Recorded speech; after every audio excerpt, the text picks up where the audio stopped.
And yet half the parties from the Northern Ireland government have decided not to come to St. Patrick's Day celebrations. They haven't, what? They haven't come over, they're boycotting the St. Patrick's Day celebrations. What are they boycotting? They are talking about your position on Gaza as one of the reasons why they... Oh, I haven't heard that. I really haven't heard that. Look, can I just say, I've got to pay tribute to the President on the peace initiatives. The one thing we've learned in Ireland about the peace process that you've just spoken about, and I recall back in the early 90s, when the first tentative steps to get peace in Ireland, people criticised people like John Hume or people like Albert Reynolds and then Taoiseach. But they kept going. And when we got that ceasefire in 1993, okay, it took a number of years to get the comprehensive peace settlement. But again, the guns more or less largely went silent. The war in Ukraine is a devastating war on young people. And I think that very simple, straightforward narrative is to be commended. We all have children. We would be shocked at the prospect of young people losing their lives in that number, be they Ukrainian, be they Russian, whatever. Anything we can do to stop the violence, I think, is an extremely positive day. And there will be all sorts of people having qualifications on it and all the rest of it. It's our job then to work on it and to try and build it, Europe, US and everything. I will say, and thank you for that, but I will say, last week 2,500 young people died while we sit here and talk. Yeah. And while they talk about peace, but they've been talking about peace. This should have never happened. This war should have never happened. It would have never happened if I was president. That's what makes me more angry than anything else, because you've had far more people die than they report, than these people report, for whatever reason. But you had far more people. The numbers are far more devastating. You'll find that out someday. And it doesn't affect you very much. They're not Irish, and they're not from my country. They're from Russia mostly, almost all, from Russia and from Ukraine. And people could say, why are you doing this? Why are you involved in that? Because 2,000 people a week are dying. And they have families, and they have mothers, and they have fathers, and they have sisters, and they have brothers and friends. And they're dying. And I've seen the pictures, the satellite pictures that we see all the time. And it looks like Gettysburg in its prime, because that was, they say, one of the most horrific battles ever. You have kids lying all over these fields that are dead because the weapons today are unbelievable, between drones and various types of guns. I'm not even talking about beyond that with the big babies. You understand what I mean? I hate to even mention the name, the nuclear name. I hate to mention it. But you have weapons today that are so powerful. And I see kids every week. I see pictures of kids laying all over the field dead. They're dead, beautiful kids. They're dead. And they're not from here and they're not from where you are, but he's working very hard. We're all working hard to get this thing finished. It's crazy over nothing, and it's not going to go anywhere. It's just a terrible situation. And I think we have a chance to get it done. So we've gotten half of it as a ceasefire, and if we can get Russia to stop, then we have a full ceasefire, and I think it'll never go back to war. I think something will happen. Can I ask you about Ireland's relationship with Israel? There's been a lot of talk recently. The government are looking to bring in what's called the Occupied Territories Bill, which would ban goods from occupied territories. I know you met with Prime Minister Netanyahu recently. Did Ireland come up in that conversation? Did he raise any concerns about the large government? One thing I'll tell you, you're not from Israel, that's for sure, huh? She is definitely not from Israel. It's an interesting question coming from you. We talk about everything. Israel has been under siege, as you can see, and they had to fight back. October 7th was a terrible thing. People don't like to mention it, but it was a terrible, terrible day in the life of the world. And it's amazing the way people don't mention that, but it was, I've never seen anything like it. Those are other clips I get to see. You know, as president, you get to see clips that you'd rather not see, but I see clips, and that was a terrible day for the world. And we're working hard with Israel. We're working hard to see if we can solve the problem. I will say I just saw 10 hostages, and they were treated really badly. They were really treated badly. I was shocked. I asked them, was there any kindness shown? They were in there. One was in there for 500 days. One was 323 days. I said, was there any, 10 of them, I said, was there any kindness displayed? Like, did they ever, like, say, don't worry, you'll be okay, or give you a little wink, or give you, like, an extra slice of bread or something? And everybody said, all of these people said, zero. It was hatred. It was pure hatred. So, I mean, that's a very deep-seated problem. Could you give the Taoiseach some advice? Could you give the Taoiseach some advice? Ireland is in the midst of a housing crisis now, and I know you have a lot of experience as a businessman. How can the state build tens of thousands of houses at speed? You know why they have a housing crisis? Because they're doing so well.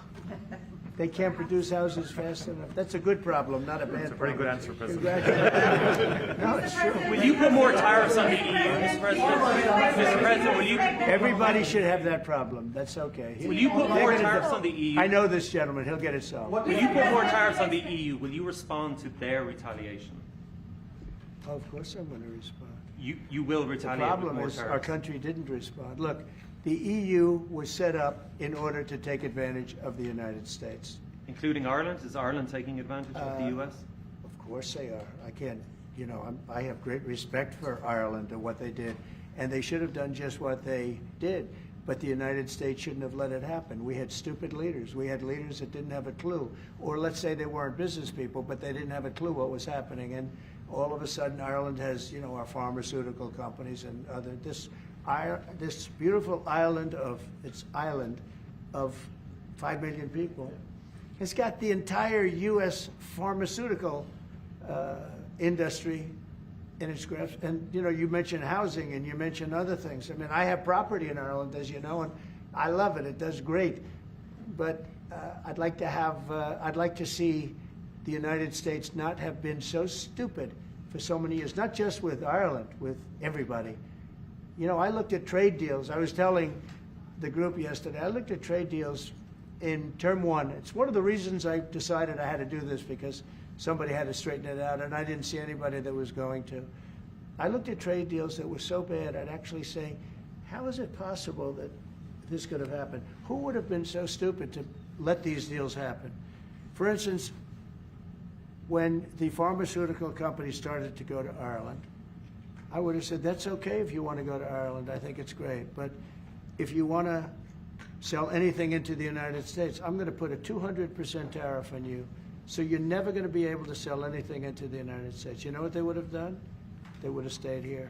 So do Are you you want planning to lower corporate taxes to match? He's so lucky that I wasn't. Are you planning to, He's so lucky. sir, are you planning to lower corporate taxes to match Ireland? Are you But can planning I- to lower corporate taxes to match Ireland? to Well, ensure we are that planning to lower taxes, yeah, if the Democrats behave, but the Democrats have no clue. You saw that the other night during the speech. 2 young women were slaughtered by illegal aliens. 1 young man has very serious cancer and many other problems.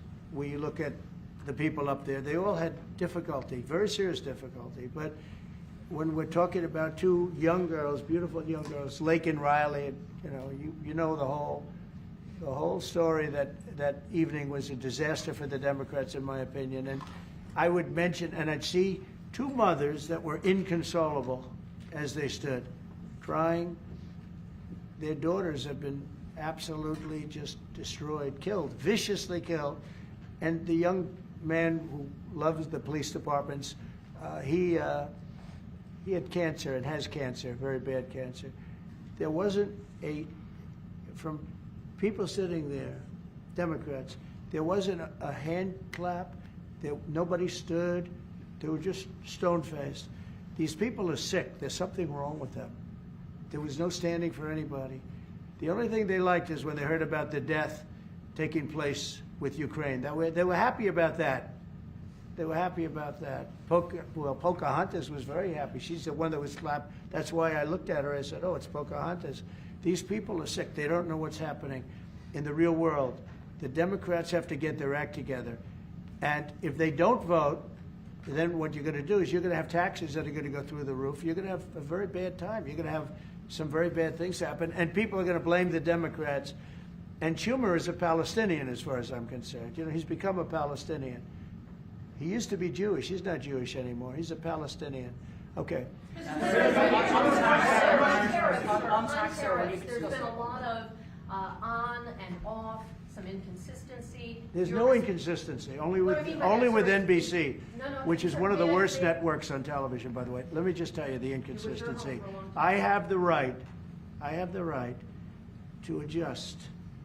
And I was called by the automakers, as an example, General Motors, Ford, etc., the big three, the big four, and they asked me to do them a favor. Could I delay it for a period of 4 weeks so that they're not driven into a little bit of a disaster for them?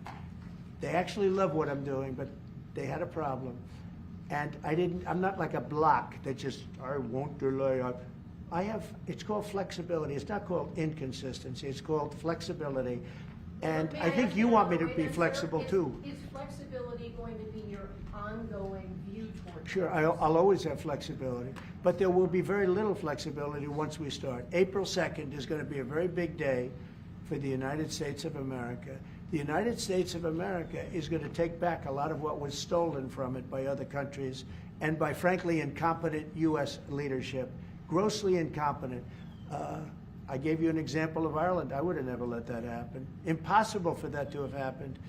But we're going to take back our wealth, and we're going to take back a lot of the companies that left are coming back. If you haven't read, we have the biggest computer chip company ever, has virtually all of the market.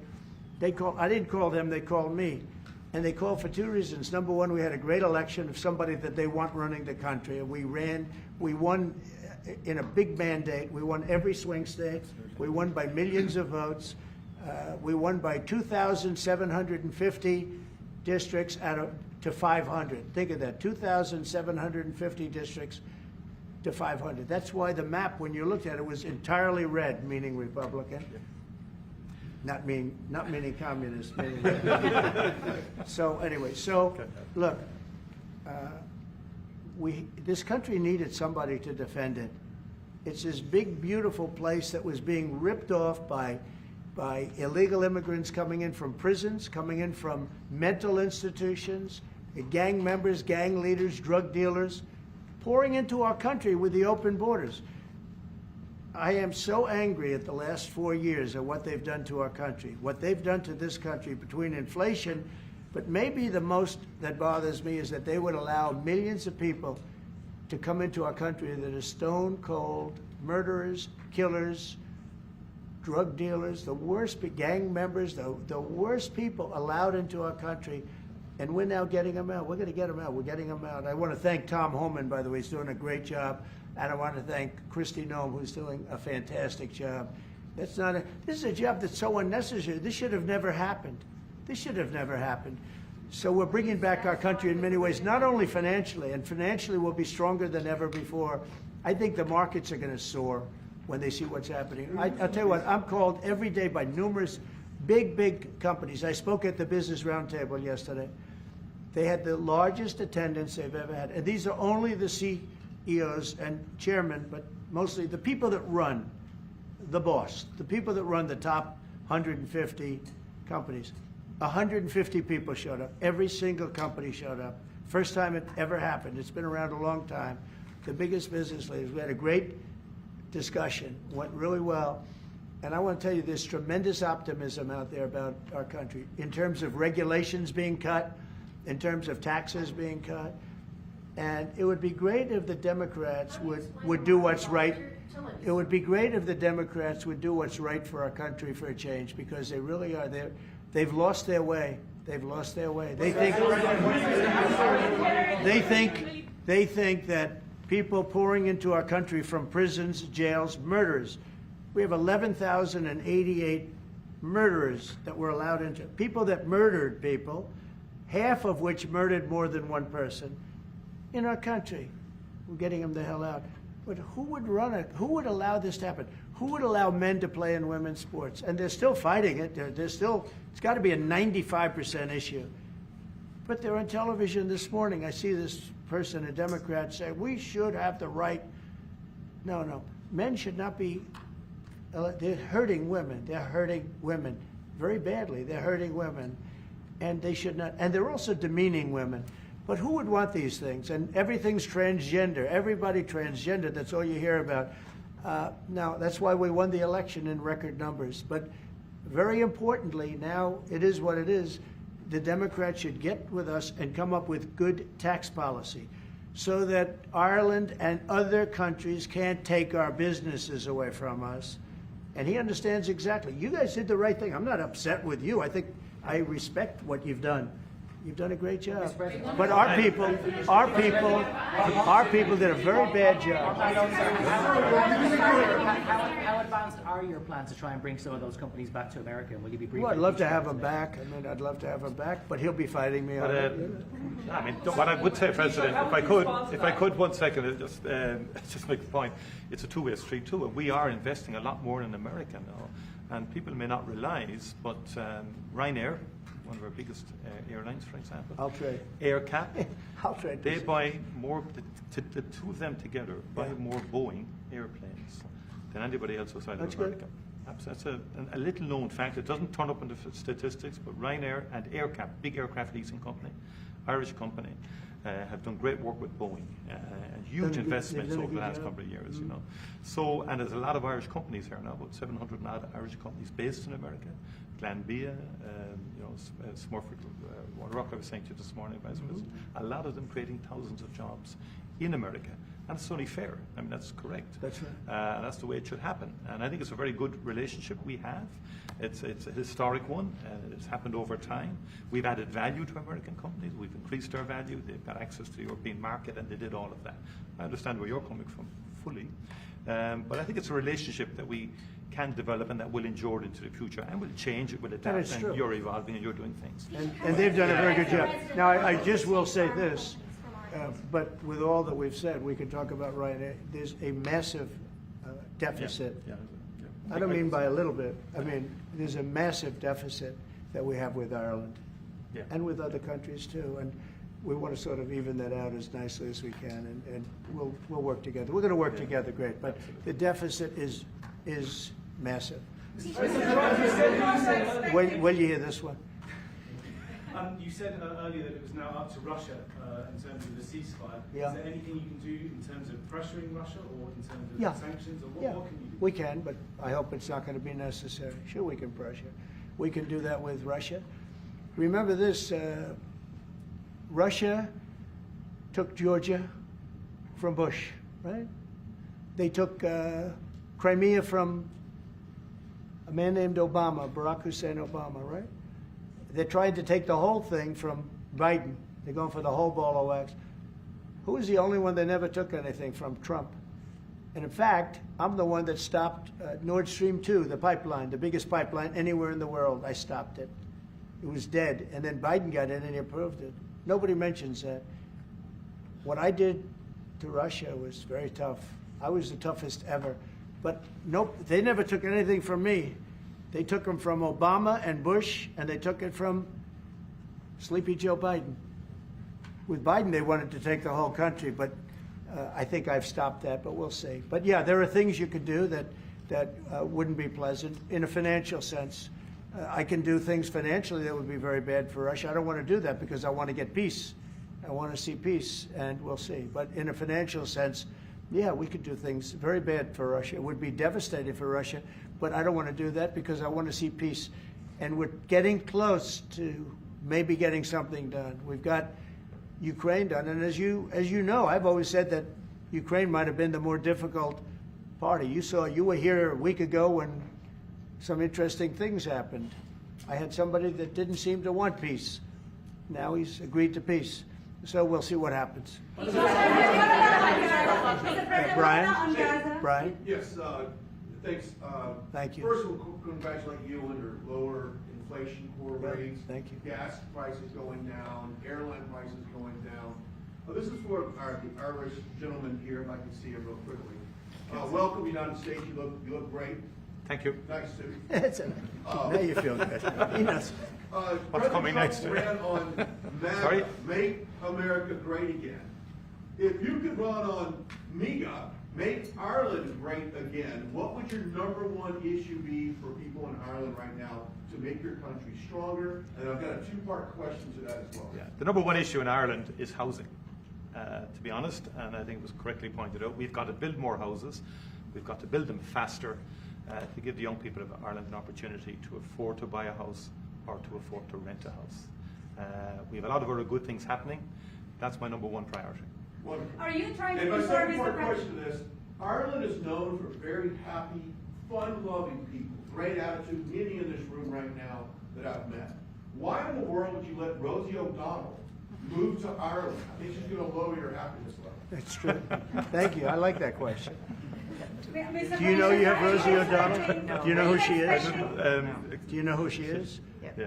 I'm joking. You better off Fully, you're not. joking. You're better off not knowing. Prime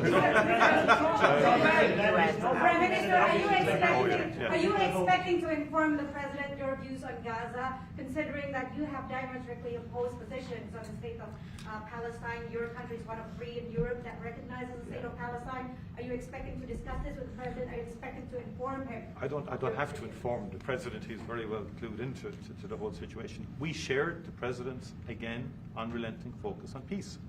And he's envoying the President himself, as soon as he came into office, went to get a ceasefire. We've been calling for a ceasefire for a long time. We want to consolidate the peace. That is our fundamental aim. We want the hostages out. I've been saying it from day one. It's a horrific thing to do to take someone as a hostage. And I went to Kibbutz Be'eri after October the 7th in solidarity with Israel, and that gets forgotten. And I went a week or 2 afterwards. I saw the kibbutz. It was a shocking thing to see, even though it was a week or 2 after the horror. It was a village. You could see life going on prior to the attack. It was something that will not leave me. And I've been interested in the Middle East for a long, long time. It's complex, and it's all of that. But we do desperately need the hostages out, all of them. It's far too long. Let me finish, please. And then we need a ceasefire. We need to consolidate that. We need a surge of humanitarian aid into Gaza. Because again, there's too many children and too many people starving and so on. Just too many. And it's that humanitarian impulse is what motivates the Irish in respect of its views. And I've always been of the view, it's been our view that a 2-state solution would be ideal. It's become much more challenging and difficult as time's moved on. But that has always been our position. But it's genuinely to have people, because we've gone through this. We discussed this prior to you coming in. We've been through some of this. People hating each other, terrible acts of violence carried out on each other. We came through it. It's our earnest hope that Arab and Jewish people can live side by side. And I've met with people, parents of children who were killed on both sides, called Parents Circle in Israel, and they work to try and bring people together. It's difficult work. What about the President's plans to expel Palestinians out of Gaza? Are you discussing that with him and giving him your... Nobody's expelling any Palestinians. I don't know. Who are you with? I'm with Voice of America, sir. Oh, no wonder. Okay, Voice of He America. should ask how he feels about the President just saying that he would like to take back US companies, pharma companies based in Ireland. Well, I think the pharmaceutical companies in Ireland are doing very well, as the President has outlined. Again, I think it's about that two-way partnership. I understand fully where the President is coming from. I think there's actually room. Now, we can discuss all this. I think there's room for those companies to grow in America, and many of them, by the way, have already announced fairly significant manufacturing investments now. It's true, just recently. Like people like Eli Lilly, for example, who have been a long-standing presence in Ireland since the 1970s.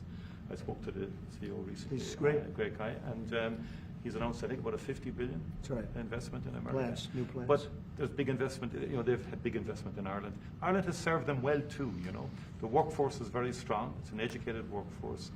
They've delivered well. During COVID-19, a number of CEOs said to me, a lot of the plants in Ireland were the only plants that never closed for a single day during COVID. Not a single day. Productivity is good and so on like that. But look, there'll be swings around. Mr. President, thank you so much. You spoke to Vladimir Putin for quite a while on the Yes. phone. So I want to know your assessment. When you take this deal to him now, how do you assess the chances of Putin? I have no assessment, and I don't go by chances. I think it makes sense for Russia. A lot of downside for Russia, too. And we have a very complex situation solved on one side, pretty much solved.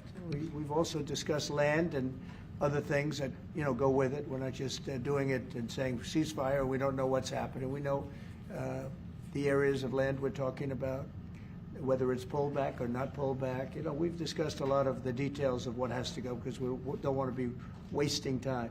We don't want to be wasting time while people are dying. I mean, as we're sitting here, you probably had 2 people die on that very open field. You know, it's dead flat. It's great farmland, and it's dead flat. There's no protection. The only thing that stops a bullet is a human body. And these are bodies that are young people, and they're stopping a lot of bullets because a lot of bullets are flying across those level fields. Dead flat, no protection whatsoever. It is a disaster. And so I hope he's going to have a ceasefire. You are using the American leverage to get a lot of political issues. Well, I don't want to get into that, but if I had to, I'm the only one that's dealt with them successfully. Everyone else, I went through it. Bush didn't deal with them successfully, dealt with them terribly, got ripped off. And Obama was a disaster. You know, they have with Obama, he gave them sheets, and I gave them anti-tank missiles. You know that, right? It's called Javelin. You know the Javelin? I'm the one that gave them the Javelins. People don't say that.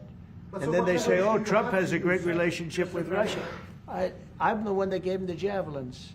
Obama gave him sheets. That's an expression. He gave sheets, I gave Javelins. So, Mr. President, how worried should the undocumented Irish be about your administration that you go round them up and send them home again? oh, I think the Irish love Trump. We won the Irish with a tremendous amount of vote. I want to thank you very much. We won in the 80s with Irish. I got the Irish vote. I think I have it locked up pretty good unless I did something very stupid, like drained your company, your wonderful place of all of its companies.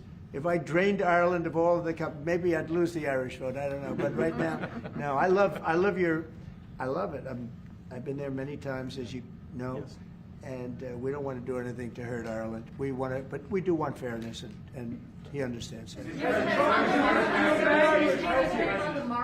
No, that's enough, Kelly. Thank you. President, was there anything that the teacher could say to you today that would dissuade you from going ahead with I can't hear. Mr. President, it's Irish American Appreciation Month, you've named it there. Who's your favourite Irish person? Oh, there's so many. Are you kidding me? Well, I do happen to like your fighter. He's got the best tattoos I've ever seen. I don't know if I'm a big, but that. Conor McGregor. Boy, you have. Well, Conor's great, right? You know, talking about Conor, but you have a lot of great Irish fighters, actually. Great fighters. I don't know what that is, but Ireland's always had a lot of good fighters. You know why? Because they're tough people. They're smart people and they're passionate people. And they really have been over the years. So many. I think your father was a great fighter, right? He was, you did. Wow! And yet, look at you. You're so smooth and so. He was a very good defensive boxer. He could weave. He was a really good. He was a good boxer. Yeah. Right, He yeah, fought for I heard Ireland. that. Boxed for Ireland. And Yeah. boxed That some means very you good guys. genetically, I'm not going to mess around. Do you follow any Irish golfers? Okay, let's a couple of more from somebody that didn't ask a question. Yeah, please go ahead. Mr. President, should Apple go back to the US from Ireland? Who? Apple? Oh, Apple's been treated very badly. Look, Apple had tremendously bad luck. I thought they had a very good lawsuit, but they lost We fought with them. $16 billion. $16 billion. And they're after a lot of our American companies. See, that's what's unfair. It's the European Union. I'm not blaming you. I'm blaming the European Union. The European Union's gone after our companies. And Apple's a great company, and they have to give $17 billion on a lawsuit that I didn't think was a good lawsuit. No, that's not good. No, the European, we have a problem with the European Union. They don't take our farm products. They don't take our cars. We take millions of cars, BMWs and Mercedes-Benz and Volkswagens and everything. We take millions of cars. I said to Angela Merkel at the time, I said, Angela, how many Chevrolets do we have in the middle of Munich? Why, none. I said, you're right, we have none. That's the way it is, we have none. No, I'm not happy with the European Union, I want to tell you. And, Will you put tariffs and on we're going to cars? win that. We're going to win that financial battle. It's a financial battle. European cars, Mr. President? Tariffs on European cars, is that something you're going to consider? Oh, absolutely, I will do that, yeah. Mr. President, will you go to Ireland to the right? Think of it, they have millions of cars coming in, millions and millions of cars. One of probably the largest. Japan's very big too, but and they don't accept our cars. We make great cars. They don't have our cars, but we have their cars. They don't have our farm products. We have the greatest farmers in the world. They don't accept our farm products, and we accept theirs. So, you know, things are going to change unless they do what they have to do, and they know what they have to do. This is not going to be a tough battle. In my opinion, not going to be tough. Just like when Ontario charged us, everybody said, oh, they just charged. I said, this would be won in 1 hour. And they announced what we were going to do, and they withdrew their little threat. And what they don't say in Canada is that 270%, have you ever heard that? We have tariffs on dairy products from Canada of 270%, going up to 400%. You never hear that. Canada's absolutely one of the worst. And we, when I say worst in terms of charging tariffs. Their dairy products, they charge our farmers 240, 250, 270, and 400%. Okay? Think of that for dairy product. And we charge them like peanuts. You know why? Because we've been improperly run for so many years. I had that all settled in my first term. But then, of course, Biden, you know, he let everything go to hell. One of the things we did is we took from China hundreds of billions of dollars, and I have great respect for President Xi. But he understood that. He understood it was a one-way street, and you can't have a one-way street. Okay? One more question. Can you say which countries you might target in your next travel ban? Say it. Can you say which countries you might target in your next travel ban? Wouldn't that be a stupid thing for me to say? I said, which countries am I going to target for the next travel ban? As part of the, Can you believe somebody would ask that question? As part of the... Well, we're going to talk. We're going to be talking really to the European Union. You know, I will tell you this one little, we'll end it with this.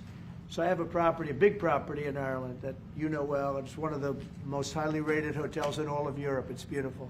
Doonbeg. It's a beautiful 600 acres on the ocean, and everybody knows it. And we have a beautiful hotel. And I was going to do a project there, a big expansion of the place. This was when I was a civilian, before the presidency, before I even thought about the presidency. But I was going to do a really beautiful expansion because it does very well. And I got the approvals from Ireland so quickly. They were so professional. They wanted it. You know, it's economic development, it's jobs, it's construction jobs, a big expansion, beautiful expansion. But I was told something that bothered me. They said, sir, you also have to get approved by the European Union. I said, why do I have to go to the European Union to expand a hotel that's in Ireland? They said, well, that's the way it is. I say, well, shouldn't that go fast? They said, no, it'll take at least 7 years. You gave me the approval in about 4 weeks. It was a beautiful professional. If you took 4 years, you wouldn't have done a better job. You know, everything was done environmentally, everything. There's no reason to take very long. I had everything from Ireland in 4 weeks. And then I hired somebody. He said the process will be from 5 to 7 years. And I said, oh, really? And then I found out that they weren't playing games. Now think about how bad that is for your country. So that was my first experience with the European Union, and I dropped the project. I just said, I'm not going to do that. I'm not going to go 7 years to expand something. But I have to, I'll hand it to Ireland. You were so professional, so good. But I don't know why. European Union had to approve it. Yeah. And with them, it was deal. And that's the European Union. So it was a very bad experience I had. Just say, President, you have the distinction of being, I think, the only president that has physically invested in Ireland. That's through good. your Doonbeg. And it's been a good investment. And I mean, for anybody, you should go there. It's just stunning. I love this. No, I mean, even if you don't play golf, I mean, it is a stunning landscape. Yeah. Your people have restored it very well, and our people are going to continue to work with you on that piece to do it all sort of effectively and so on like that. They've had a great relationship. But it is, and the local people. My local councillor, Rita McInerney, texted me last week to say, tell President Trump to thank his family for the way they've worked with the local community and for the work that they've done.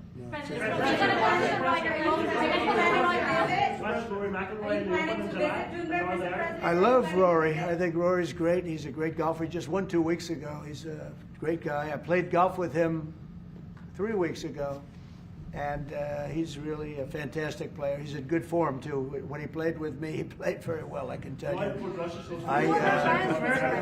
No, Rory certainly is one of the favorites. He's always going to be one of them. He's a very talented guy. He's a very good person too. Are you planning to visit Cuba, Mr. President?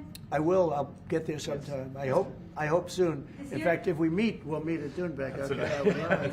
But I hope to be able to get there. Mr. President, does America have a future in NATO?